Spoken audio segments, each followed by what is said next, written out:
Hi everyone, Joe here.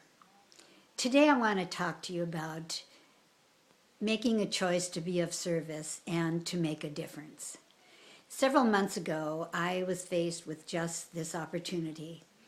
A longtime friend and client who's 92 years old and a friend and client for 35 years fell and broke several ribs and had been hospitalized. So I went to see her in the hospital, and she had also been given some quite severe information that she had 3 to 6 months to live. She had cancer, and it was quickly metastasizing throughout her body. So while she was in the hospital, she accepted this actually, and I just made up my mind that I was going to be there for her through this journey, whatever it was, whatever it took, that she did not have to do this alone. And I wanted to be there for her. It was definitely my choice, and I chose it to be of service to this dear friend and to make a difference in her life. So because she had to be in the hospital for about 3 days, I took it upon myself to ask her for the key, and I would go in and make sure that her house was ready for her to return.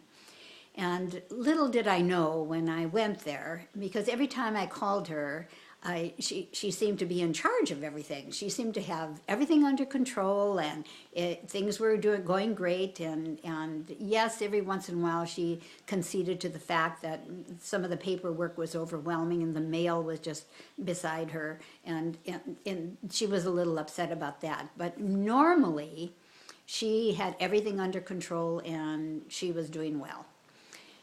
So when I got there, and I must confess, I did not visit her that often in person, but I called very, very frequently, like every other day, to make sure she was okay and everything else. So when I got there, I had no idea what I was going to be faced with, but it was pretty much chaotic. Apparently, the kitchen, when she went to fix something to eat, she had no ability to stand for a long time. So she'd just fix something to eat and then she would leave all the mess. And it was really, really a disaster. So I decided that I would make sure that the kitchen was clean and that everything was in order when she was coming home. So I washed all the bed linens and made the bed, and so it was all nice and fresh and clean for her, and straightened up her bedroom, which was also a disaster. There was papers all over the place, papers all over the dining room. It really was a disaster. But the kitchen itself took me about 3 to 4 hours to clean. It was really, really something. But I wanted it to be clean and neat and comfortable and welcoming for her when she came home. So she did come home, and she was pretty much bedridden for, well, she was able to get up and take care of things that she had to take care of, but because of her broken ribs and things, there were a lot of things that she couldn't do, and it was pretty painful for her. So she asked me to put together a caregiving service for her. And some other friends had actually taken it upon themselves to get hospice service for her. Well, I don't know that she needed the hospice at that moment, but they came to visit and they put me in charge as a direct, a durable power of attorney for her. And she had also chosen me as a durable power of attorney and asked if I would do that in her trust for her home and her estate and all that. And simply because I love her and simply because I wanted again to be of service and to make things different and to make a difference for her, I absolutely accepted that. And so I took it upon myself to find the caregivers for her because I couldn't be there all the time. And as much time as I did spend there was to the detriment of my business. I have to admit that. But I wanted to be there for her. I wanted to give. This was my choice, and I wanted to give. So the caregivers were a service that was recommended by hospice, and I trusted, because I had never done this before, I trusted that this would be okay. Well, the service in itself was okay. The caregivers were spoke in a language, I mean, they're very, very broken English, and she had difficulty because of her hearing to decipher what they were saying. So she wasn't exactly pleased, but there was always someone there. Some were more loving than others, some were more beneficial caregivers than others, but it did work. It absolutely did work. There was someone with her all the time. However, later on, she actually fell when she got up to go to the bathroom and broke her arm. And so she was taken away to the hospital to have that set or whatever they were doing. And the caregiver called me in the middle of the night. And so I quickly got dressed and went to the hospital. Well, they had given her some medication that put her in La La Land. I am telling you, this was not the same person. She was absolutely wild and aggressive and absolutely hateful. I thought, who is this person? Who is this? What kind of medication did you give her? It really set her on ear. She had a definite reaction to this medication.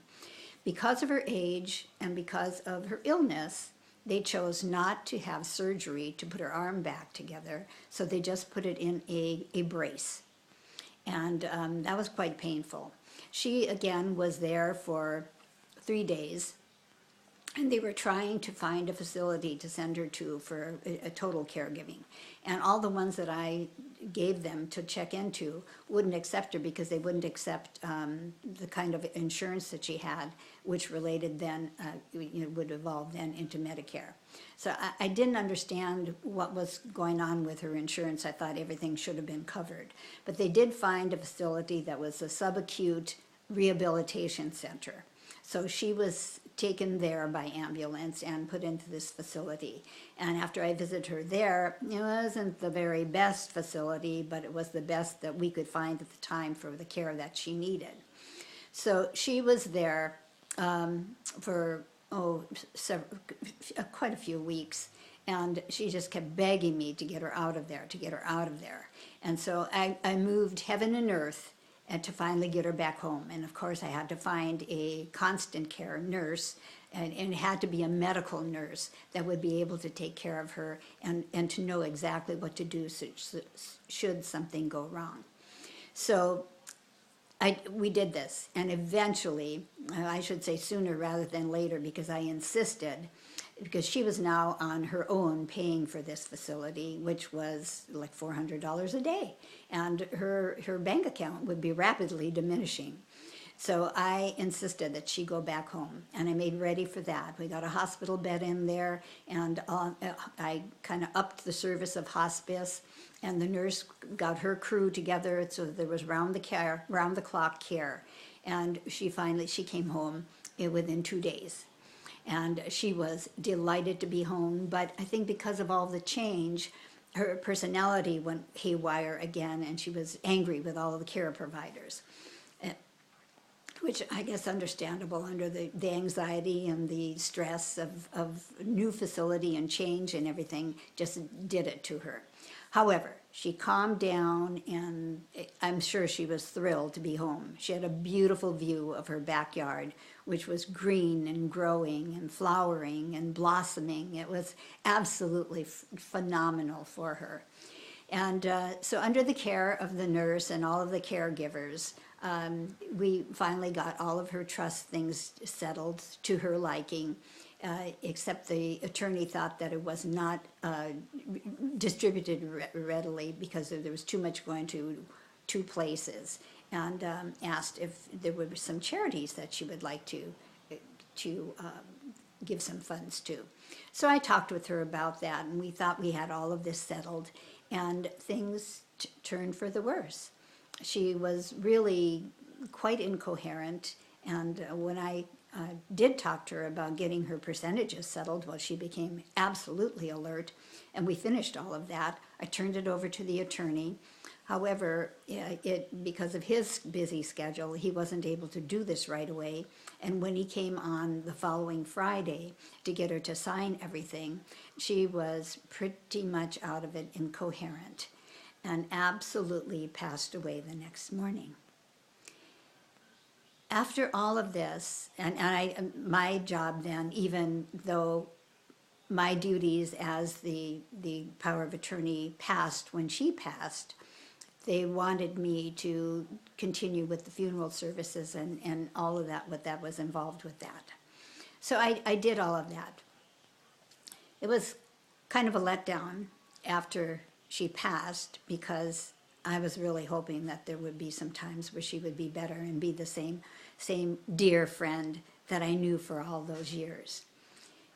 And after arranging for all of the funeral services and having her shipped back to Iowa, where she wanted to be buried with her parents and her family, everything was all arranged and taken care of and done for.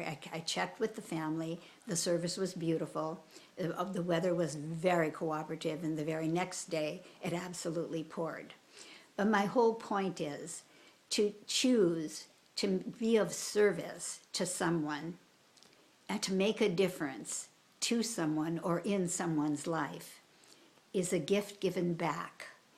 And I feel I received a gift in being able to do this and be able to give her some real joy. And we had many days of laughter in the times that I visit her and be with her, to pay her bills and to laugh about things and stuff that came in the mail and communications with friends and things like that, just to make her have some joy in those last several months of her life, gave me a gift that I shall never forget.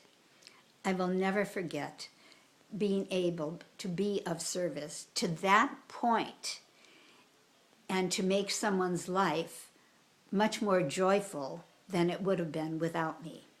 As it turns out, I and another friend were her true family, because she had no family here.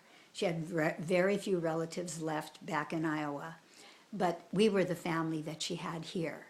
And we were so glad to be able to provide that laughter, that fun, and that enjoyment those last few months of her life.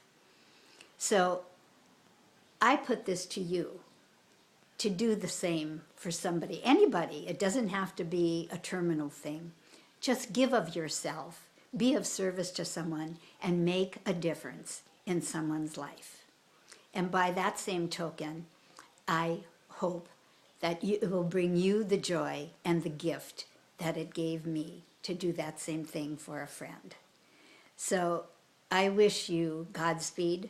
I wish you a marvelous ongoing, so that you are able to give back to somebody else.